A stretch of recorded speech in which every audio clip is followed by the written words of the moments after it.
welcome along to the Invincibles podcast.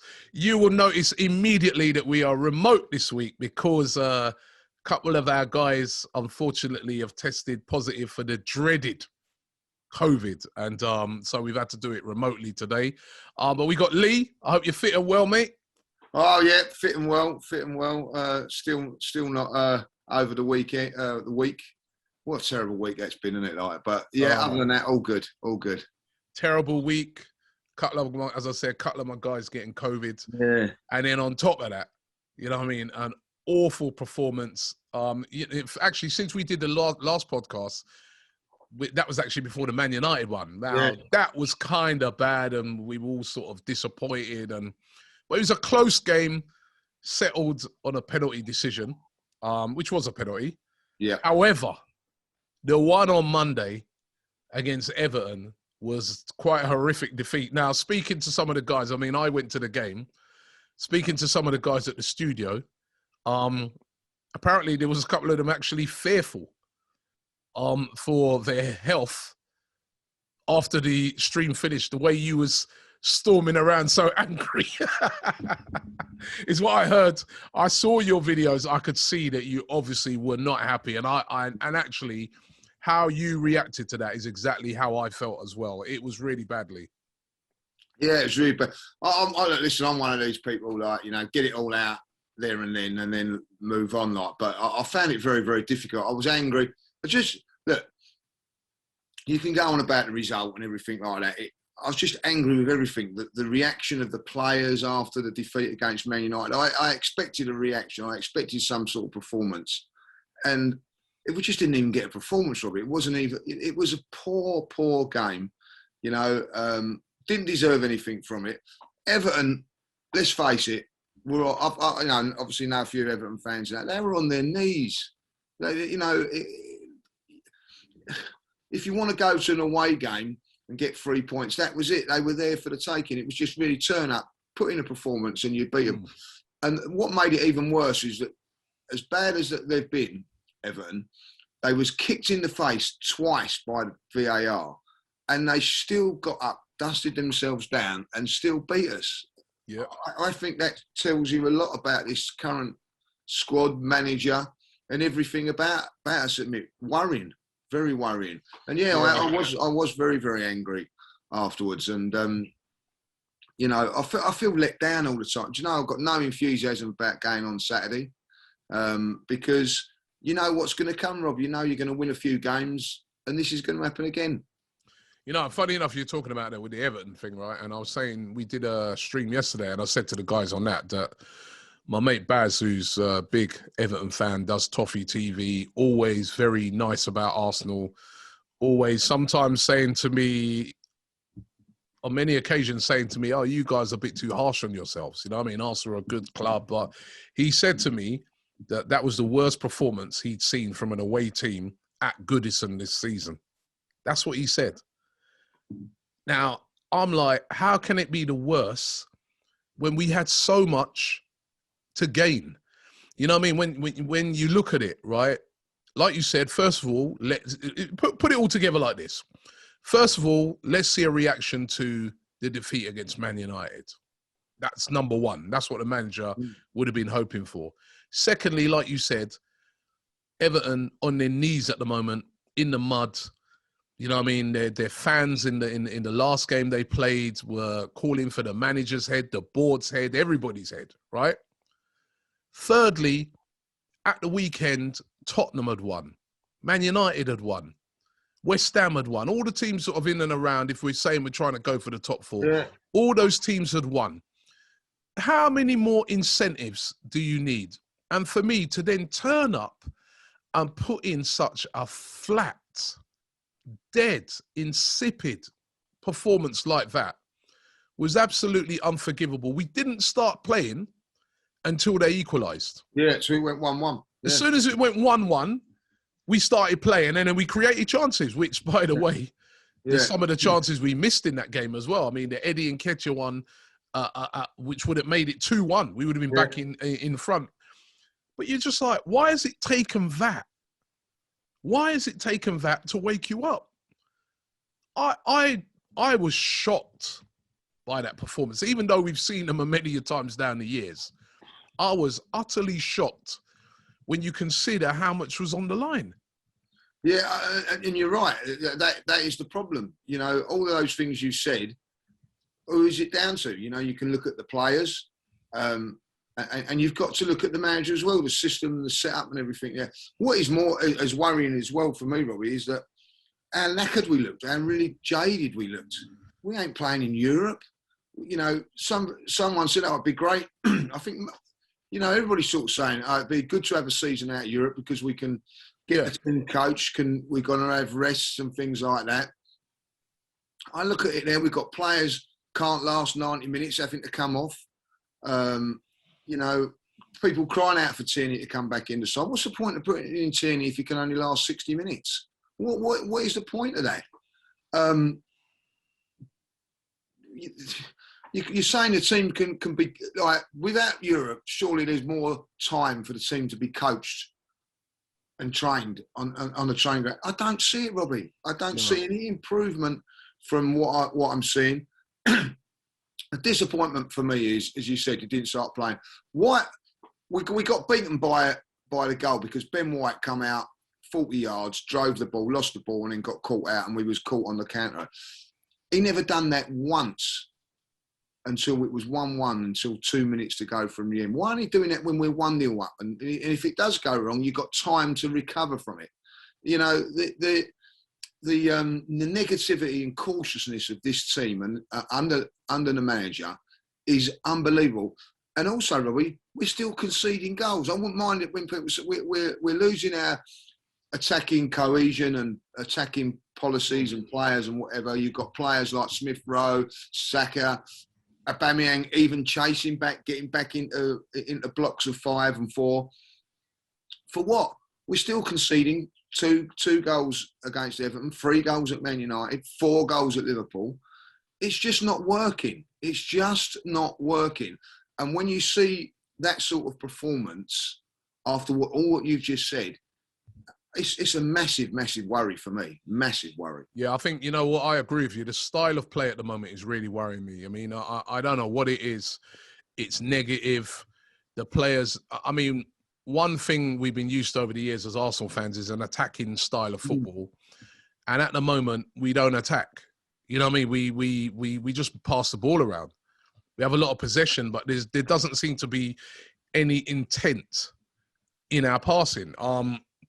It sort of came back a bit. I remember the game that we had Leicester away. We started off that game, attacking intent, in their face, quick, aggressive. What's happened to that? This Everton in the mud. Yeah. And we're just passively passing the ball around and trying to, oh, you come on to us. What do you mean you come on to us? Go and attack these guys. These guys are, you know, this is where you got to be ruthless. These guys are in trouble. But as I said, we are like Father Christmas. We turned up there bearing gifts. Yeah. Attack them. Attack them. Get at them.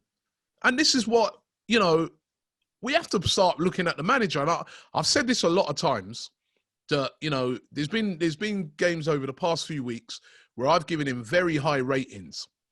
And people are like, oh, Robbie, you're changing your mind. I'm saying, listen, if he does well, if he's doing the business, I'm going to give him all the credit he deserves. And there's been some games like Leicester away where he deserved all the credit. That was a great performance. But I'm sorry, when I see the last few performances, right, and I have to then start getting onto him. And as I said, in particular, the Everton one is the one that's really got me. The Man United one, listen, it's Man United. They've got a lot of quality. The Everton one, come on, man. What better time could you have to play a team? You could see, right? I don't know if, obviously, you was back at the studio, Lee. I was at the stadium. You know what Goodison's like. You've been there many a time. That place is normally jumping, atmospheric. Yeah. It was dead. Yeah. Dead. Apart from the Arsenal fans. Only noise being made was by the Arsenal fans until Everton scored. Right? We let them off the hook. They were talking about walking out after 27 minutes. These are fans that have had nothing to cheer about. right? Yeah, exactly. And we, exactly. And that is the thing. Like, they were there for the taking, like, you know. And I get the point of going to the Man United game. I really do. As disappointing as it was, you could look at it and go, do you know what? We threw it away, but there were good things in that. We you know, 6 or 7 corners early doors, you know. And it doesn't matter how well you play against Man United or bad as you play. They have got world-class players in their team that can make a difference. And that's what happened at the end of the day. Ronaldo, Fernandes made a difference. And so when you walk away, you're frustrated. But I thought, well, we give it a go. We did drop back. We know we made mistakes, which are our own fault. Then they go to the game against Everton, as you say. They're without their best striker. They're also without their backup striker in Rondon, like, you know what I mean? So all the things are there, like, you know, right, let's go at it and go for it. And now it worries me. In a couple of weeks' time, we've got to go to Leeds, and they've got Bamford back. You know what I mean? Like, and what if we continue to keep going down this path? We are not going to win away games. What was the most frustrating thing for me about the Man United game is when we went 1-0 up, playing them off the park. We then sat back and waited for I don't know what, for them to whatever. Against Everton, we started like that. As you said, Ben White picked the ball up in the first minute and he put his foot on the ball at centre half. I'm fed up with him doing that, Robbie. Yeah, well, it's an instruction, obviously, isn't it? Yeah, wait for him to come on and then like move the ball. That ain't.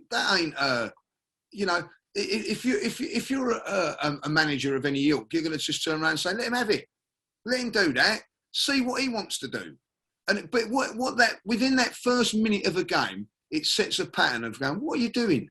Push it slow, forward. and it's slowly.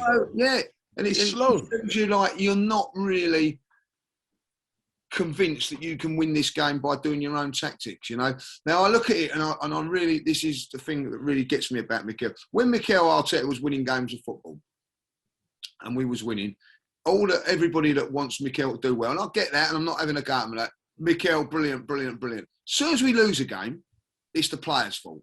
It's the players, not coming onto his doorstep, like, you know. And I really have to say this about it. These are his players now. That back five that he has constructed is his own. Apart from Tierney, like, you know, but hopefully that's his.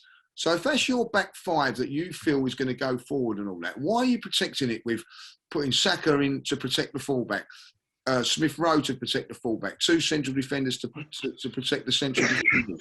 Why are you doing that? You know, let it flourish, believe in it, push it forward and see how it goes. But he's far, far too cautious. And I don't like that about him. It's the one thing that I don't like. But I've always said that about Mikel. He is too cool. He's more afraid to lose a game than win a game. And I don't like that about a manager. And that the stats speak for itself. How many...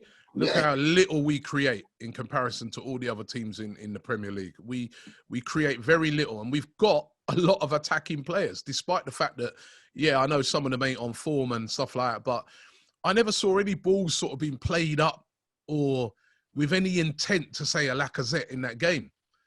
You know what I mean? I never, we can talk all we want about his hold up play or whatever, but give the guy a chance at least.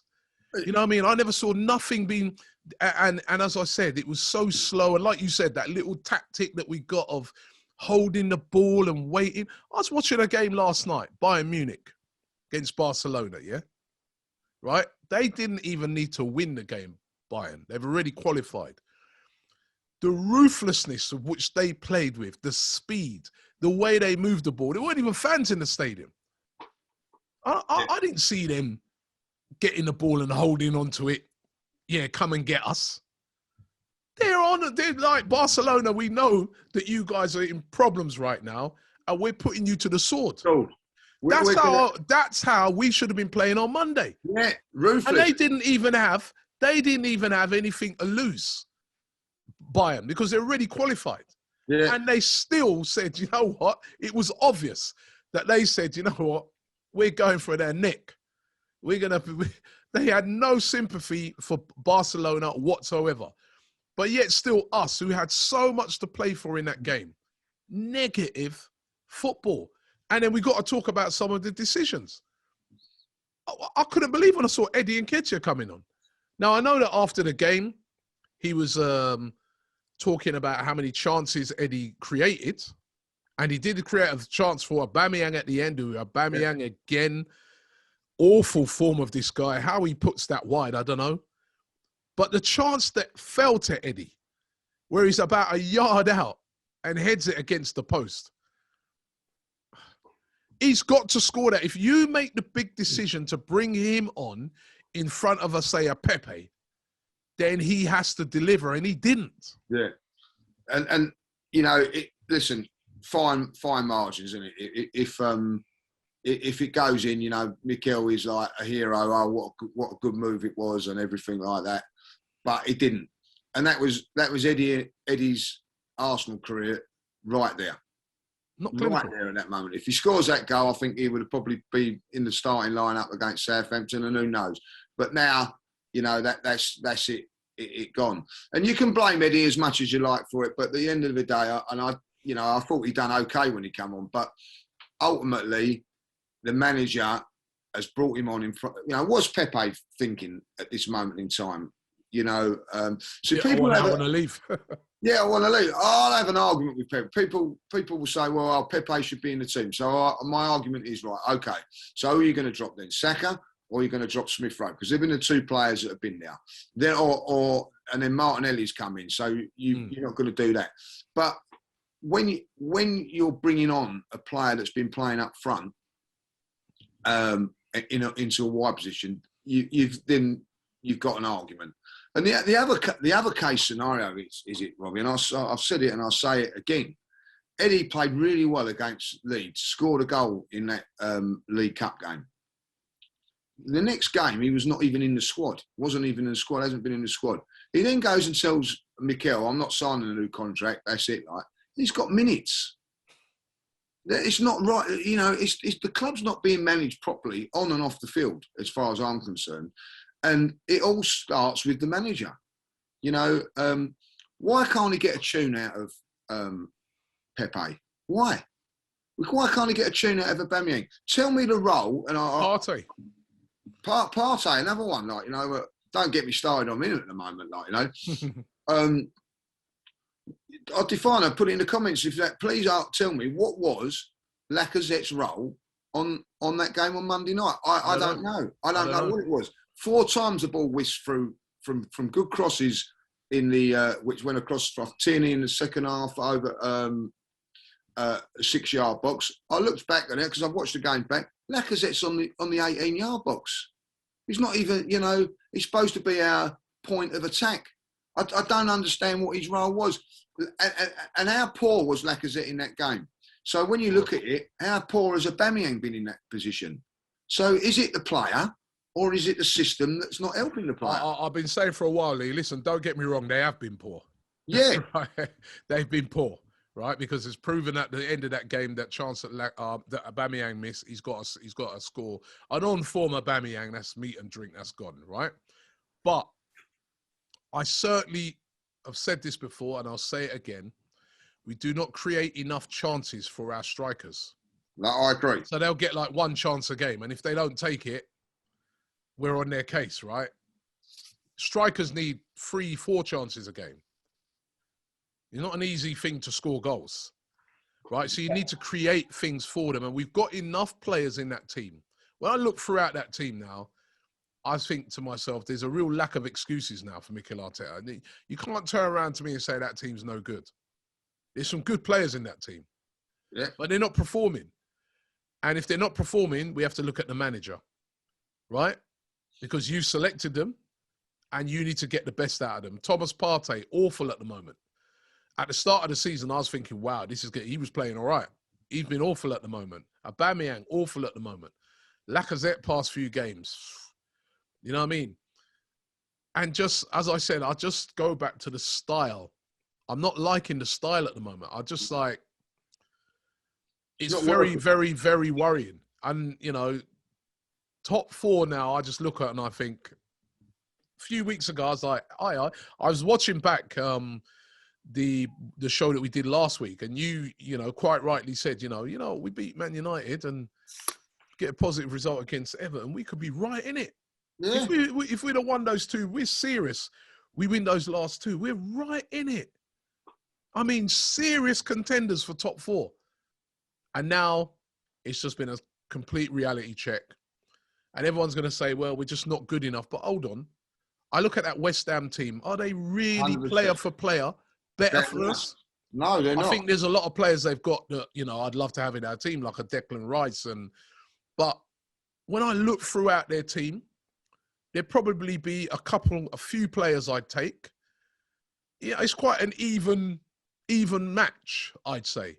And I'd say you probably argue that we've got more quality in our team on paper. But they're not performing. They're not performing, man. And the style of play, the way I saw West Ham play against Chelsea, in comparison to what I saw the other night, is shocking. Shocking, the difference. And it shouldn't be. And you're spot on what you're saying here. I don't like doing it, and I don't really, when they do, right, you're playing Man United, what would be the best 11 out of 2 teams and all that, right? But if you look at it in the context, over the last couple of seasons, we've struggled with 2 or 3 players to get into Man United's team, Tottenham's team, or whatever like that. Now I look at it, and you can't say that, you know what I mean? No. Like, for instance, at West Ham, Fabianski's not on a patch on Ramsdale. So you'd say that, like Tommy Asu now is an upgrade on Bellerin. Ben White is an upgrade on Mustafi. So this team should and likely to improve. And I'm not buying into this thing, 6th or 7th and all that. Like, Arsenal should be challenging for top 4. Now, at the beginning of this season, I would have turned around and said, like realistically 5th is the best we can hope for because of Man United. But Man United have got problems. I don't care what anybody says. Even in the Champions League yesterday, they're struggling, couldn't beat Young Boys, struggling. And that's a team, when people go, they've already qualified, that's a team with a squad of players that are trying to impress a new manager. So don't be buying into it that, that's that. Man United are not as good as what everybody is saying they are, So there's a chance. But what we do is I look at it and I think, with Smith Rowe and Saka, they're better than West Ham's wider players. Declan Rice would walk into our team. Of course he would, and Antonio, I think, would at this moment in time. But ultimately, there isn't that many. But what I watch when I watch West Ham, and I don't care what anybody says. Now, would we have took David Moyes? No. But when I watch West Ham, I see them being coached. I see them with a plan. I see, when they beat Chelsea the other day, it was constructed how to beat Chelsea. It wasn't a fluke. They knew what to do. They looked at a few Chelsea weaknesses and exposed them. I don't see that with Arsenal. I don't see that with Mikel doing things like that. Look at the forward play in that game of a player like Jared Bowen. Jared Bowen's a player who come from Hull City. Yeah. And look at the forward play and look at how he's playing, right? In comparison to some of our players, star-studded players, some of them, right? It's how we are playing. Now, that game on Monday showed me that. You know what I mean? Mikel Arteta has to take a lot of the blame for that because you put a team out there and for them to be that flat and that dead after knowing what they needed to do, I have to start looking at the manager and saying, are you getting them motivated? Are you getting them up for it? 100%. 100%. And that is the problem. That is the problem. You're looking for a reaction after games to, like you lose to Liverpool, you've got a reaction against Newcastle, but it's expected because you're at home. But that 4 days are, don't forget, Robbie, also, we had an extra day off to other teams. Man United were playing Sunday and things like that. Everton played the day before in a Merseyside derby and got pounded. But they got a reaction from, the reaction from us was worrying. You need to have a reaction. And that does sometimes come down to the manager. I'm fed up also with, the assistant doesn't suit Aubameyang. The system doesn't suit so-and-so. So find a system then, because that's part of your job, to get the best out of the players that you have got available. So when people turn around to me and say, "Oh, we need to get a proper centre forward in January. We need to get a proper centre forward in the summer," well, what are you doing then on the coaching field? Then you are a coach as well. You're not just you know, if that's your case, go into shops and shares and be in a market and all things like that. You've got to coach players and make them better. And if you look at it, we are not players are not improving from that. So this thing about, oh, we ain't not got a proper centre forward, we ain't got this and we ain't got that. Improvise, get something in that make your better players start. But was what I'm saying, Lee. Even if you've got the best striker up front, if Lewandowski's up front, right? The difference is he might get that one chance and take it. I get that. But Lewandowski wants service. He wants chances. He needs to get the best out of those players. You need to create. You need to build a team that's going to create chances. And at the moment, the way we play, game in, game out, we don't create enough chances. We slow down the play too much. We got this style of, right, we're going to play out from the back and bring teams right onto us, right?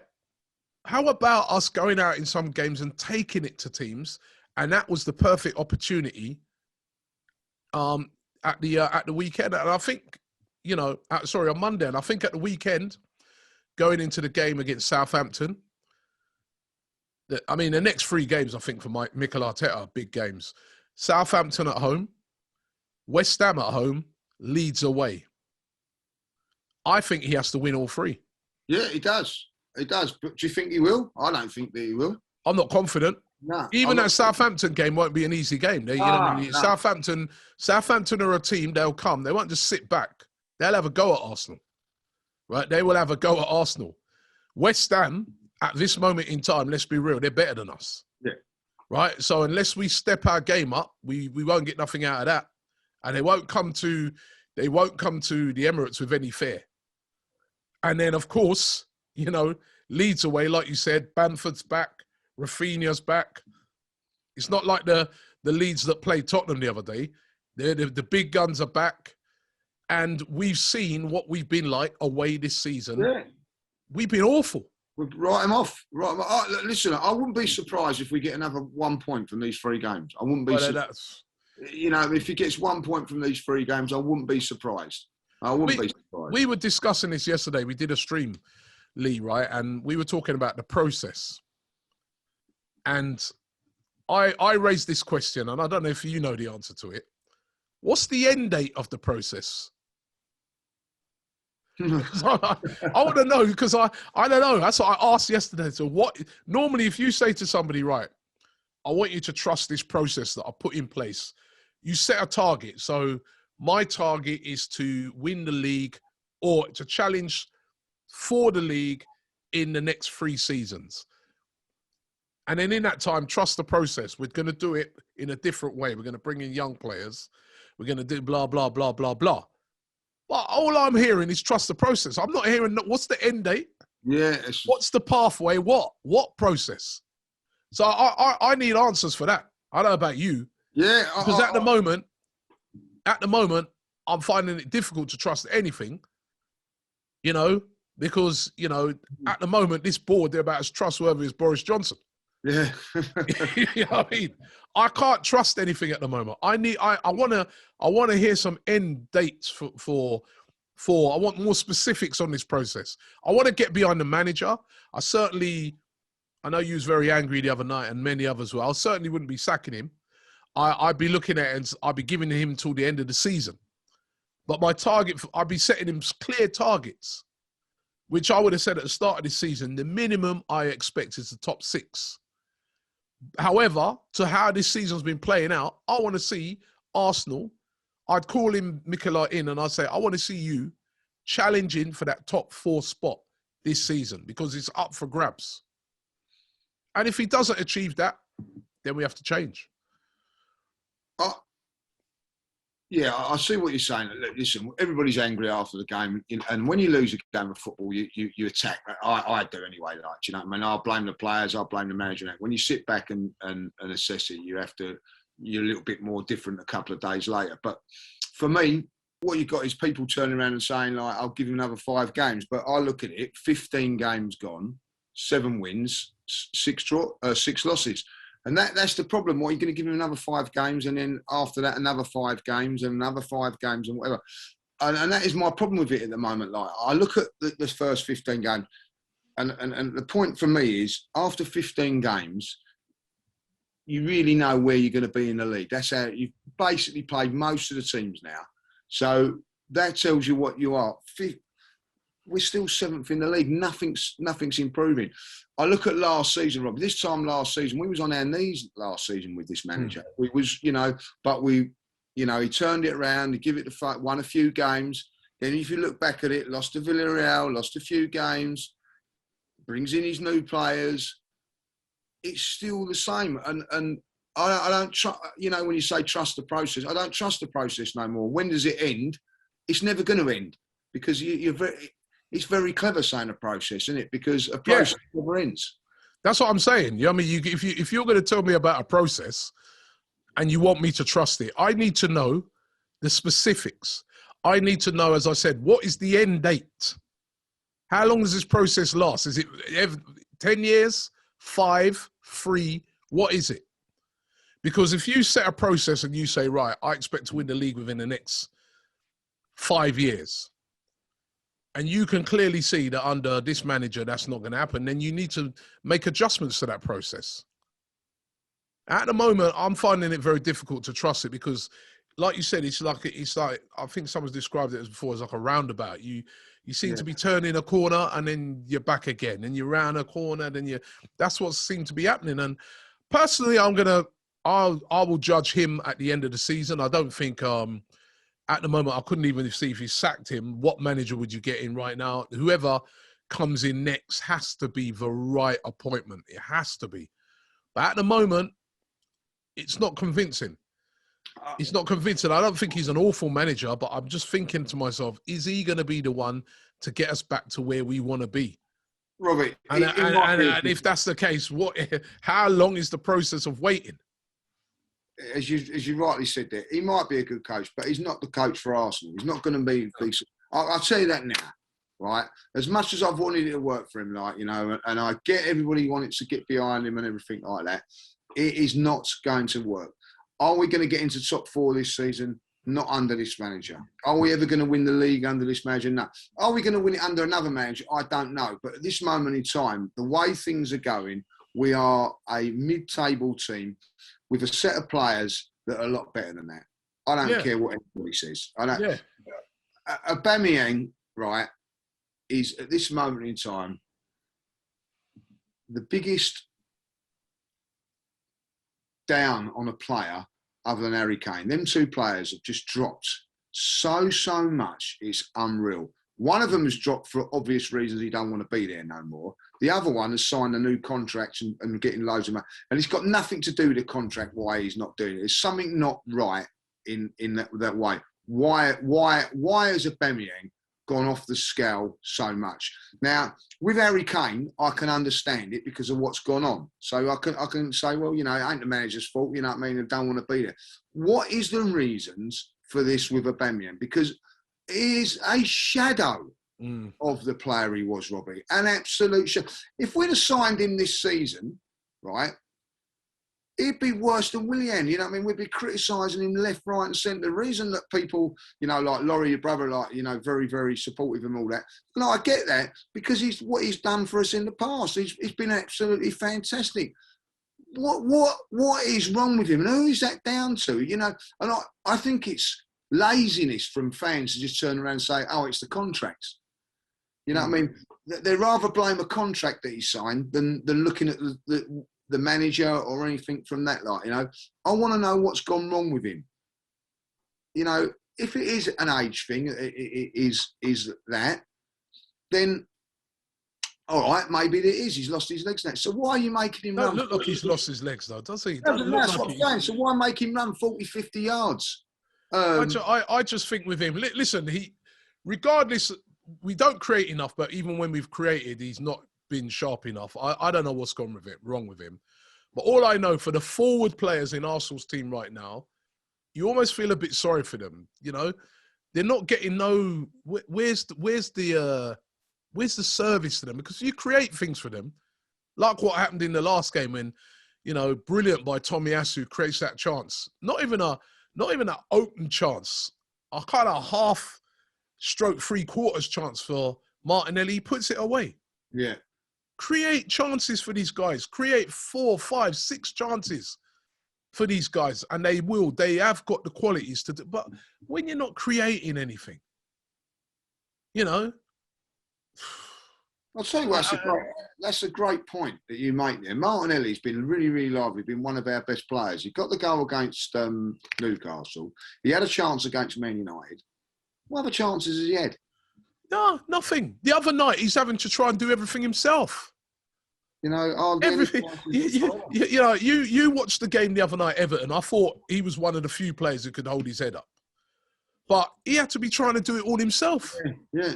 Wait, tell me when you saw a few balls being played through to him that he could run onto and even cause problems. I mean, nothing.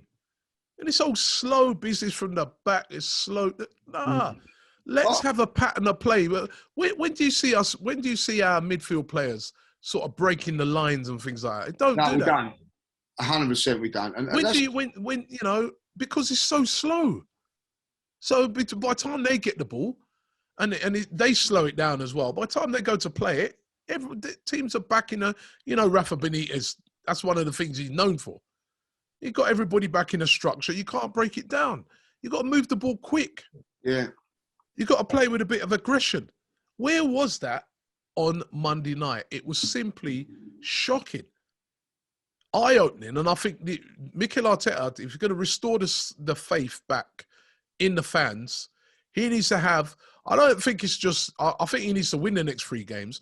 I want to see a performance as well. Yeah, there's got to be I want to see, you know, against West Ham, I want to see a performance. I want to see a performance, man. I don't want to just see you there, we just nicked it.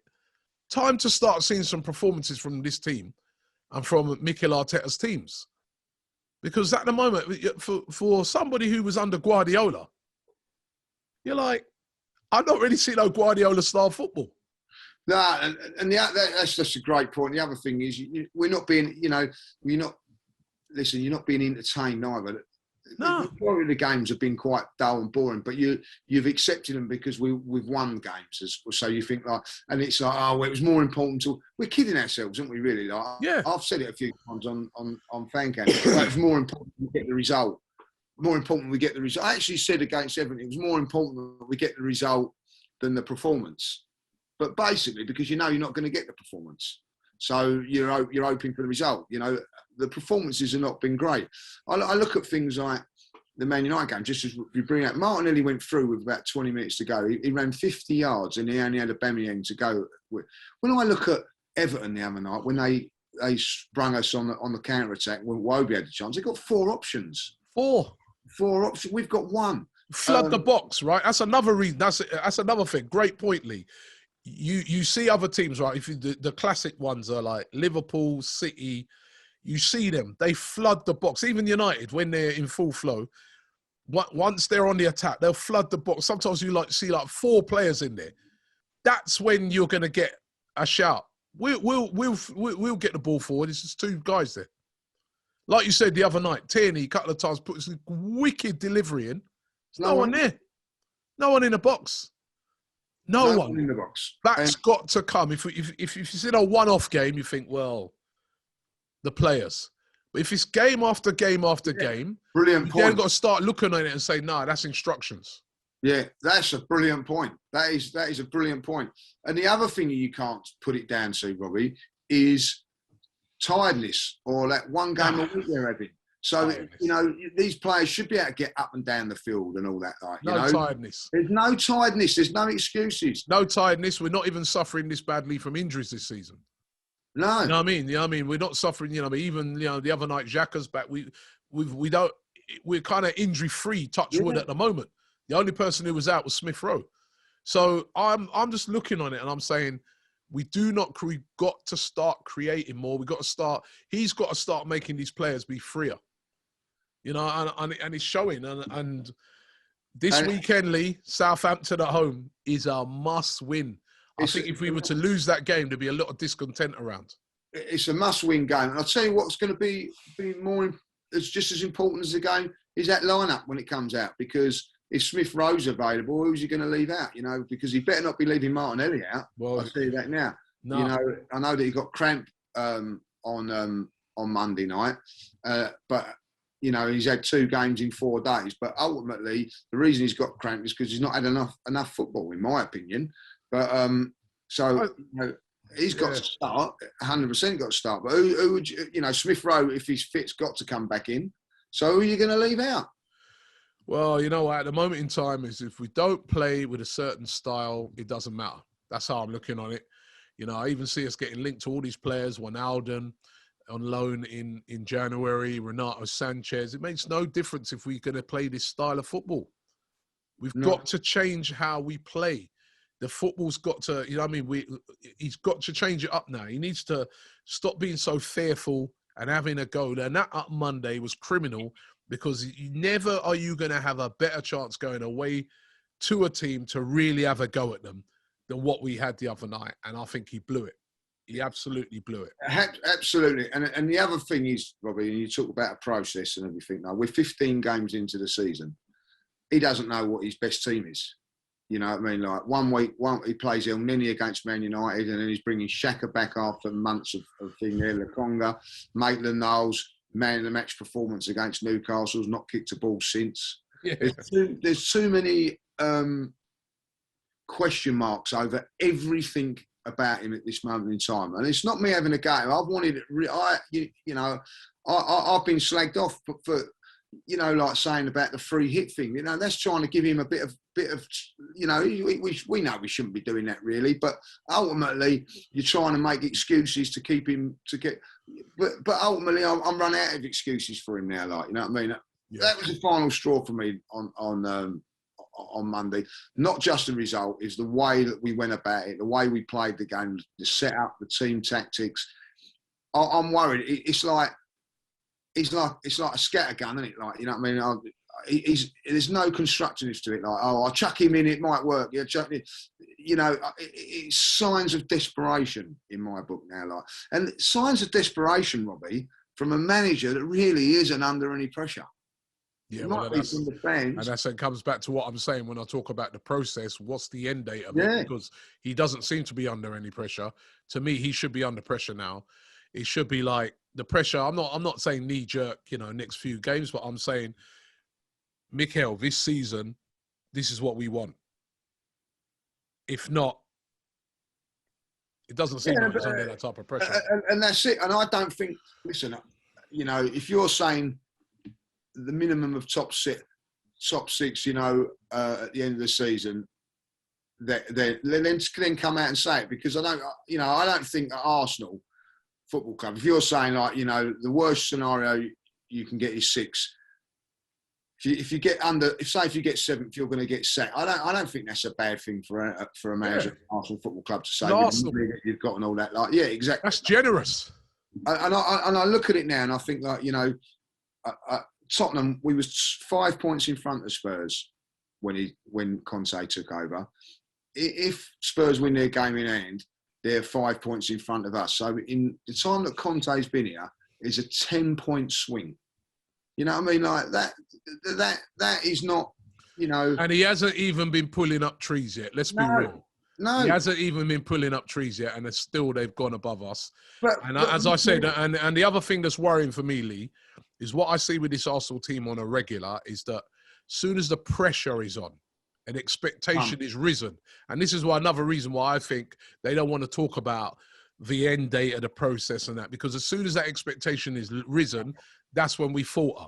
Yeah. When the pressure's off, when, like, you know, we lost the first 3 games, we were under the radar, everyone kind of written us off, we quietly were going about our business and getting wins.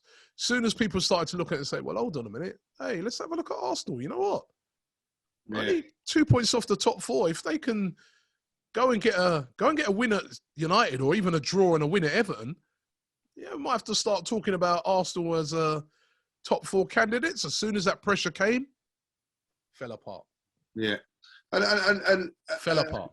That's a great point. And I always look at what other teams say and everything like that. And you know, I come in on Tuesday for work. Paul, who's a West Ham fan, has always said, "Oh, you're always having a go at Mikel, you Arsenal fans, blah blah blah blah." He actually sat down with having a cup of coffee and he said, "I think you need a new manager."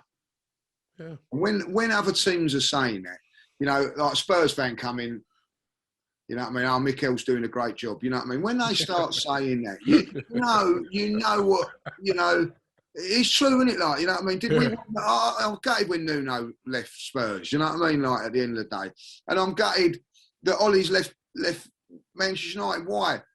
These are the same things now for us, and it is right. You know, that was we was under the limelight a little bit there with pressure. Right? What can Arsenal do?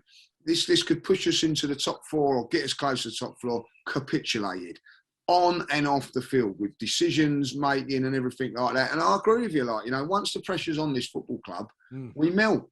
We melt. Well, let's see how they handle the pressure this week. As I said, 2 games coming up in quick succession. Southampton, followed by West Ham next week, Wednesday.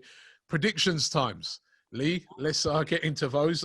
First of all, let's just talk about last week. Or maybe we shouldn't even bother, but we all seem to be, you know, well, there was 2 Arsenal games in those predictions, and for our, you know, both of us we're back in Arsenal. We flopped in both of those. They need to go through the scores.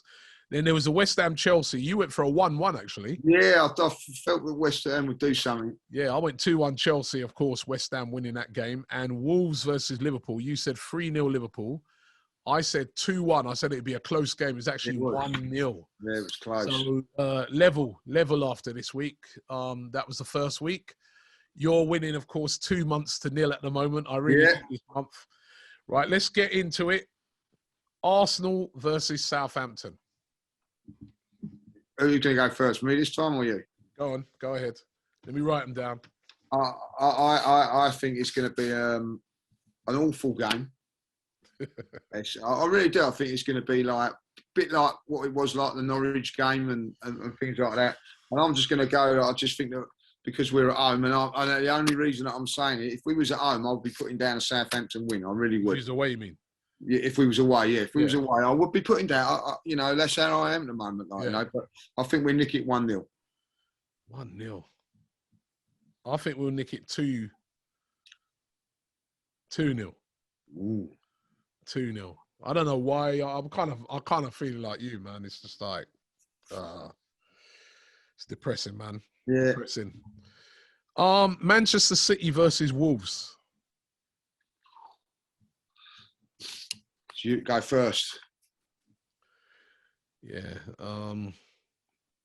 Wolves did all right last week. Yeah. But I think, and again, if I remember rightly, they don't do badly against City, but I can't see them winning. It's not at Manchester City. City lost during the week, of course, in the Champions League. I don't think, not very usual they lose twice in a week. 2-0 again. I'm going City. Well, I'm going to have to go 3 then. 3-0 then. Like that. 3-0 City? Yeah. Yeah. All right. Here's an interesting one. Crystal Palace versus Everton. Everton, of course, who beat us. Palace, who've been, I think they've lost their last 3 games. Yeah. Need to get back on track. Sort of the scenarios turned around this time for Everton. They got the situation like what we got, where they got to play a team that's been on a bit of bad form. Palace, again, if they'd have took their chance last week against United, they would have went 1-0 up. Yeah. Missed it, go down the other end. That's when, you know. And this is what I'm saying. I look at Patrick Vieira, right, and saying, like, you know, I would get him in, you know, I'll take Patrick over Mikel all day long because at the end of the day, he hasn't got the players that we've got to finish off those chances. You know what I mean? Like, if he was playing the way he was playing, I could see us thriving. I really could, like, you know what I mean? It's entertaining. I like what they see. I don't think Everton are that good at whatever. For me, Palace will win this game 2-1, but I think maybe even more. But I'm going to go 2-1 on the cautious side. I'm going to go for a draw. I think, you know, after that I think after that game the other day, that's given a lot of hope to Everton. I'm going to go 1-1. And the last game, Norwich versus Manchester United. That's a difficult one. Norwich at home. Lost their last game, but they've had a few positive results recently. It's you to go first, isn't it? Was it?